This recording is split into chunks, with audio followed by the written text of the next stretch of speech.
Hello বন্ধুরা, তোমরা সব কেমন আছো? এটা একটা নতুন ধরনের রেসিপি আপ্পাম। অবশ্যই এই রেসিপিটা ফলো করো এবং নতুন বানিয়ে আমাকে অবশ্যই কমেন্টে জানাও। নতুন হলে সাবস্ক্রাইব করো। এবার রেসিপিটা শুরু করি। এর জন্য আমি আগের দিন রাত্রিবেলা গ্রিন মুগ ডাল ভিজিয়ে রেখেছিলাম। 4 চামচ গ্রিন মুগ ডাল নিলাম, 4 চামচ সুজি নিলাম, 4 চামচ দই। একটু বেশি নিলেও অবশ্য কোনো ক্ষতি নেই। আমি অল্প জল ব্যবহার করেছি, 2টো কাঁচা লঙ্কা ভালো করে পেস্ট বানিয়ে নিলাম। তার ভেতরে আপ্পামের ভেতরে আমি ছোটো ছোটো পনিরের টুকরো দেবো। ওই জন্য নুন দিয়ে অল্প ভাপিয়ে নিলাম পনিরটাকে। জল থেকে ঠান্ডা জলে রাখলাম।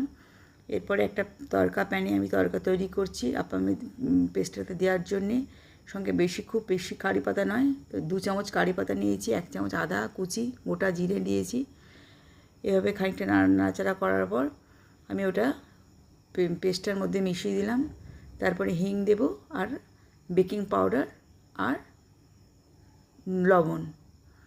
এরপরে সঙ্গে সঙ্গে আমি আপ্পাম প্যানটা বসিয়ে গরম করে এবারে 1 চামচ করে আমি এই ব্যাটারটা দেব। তার মধ্যেখানে দুটো তিনটে থেকে পনিরের কিউব আমি দেব। তারপরে আবার 1 চামচ দেব।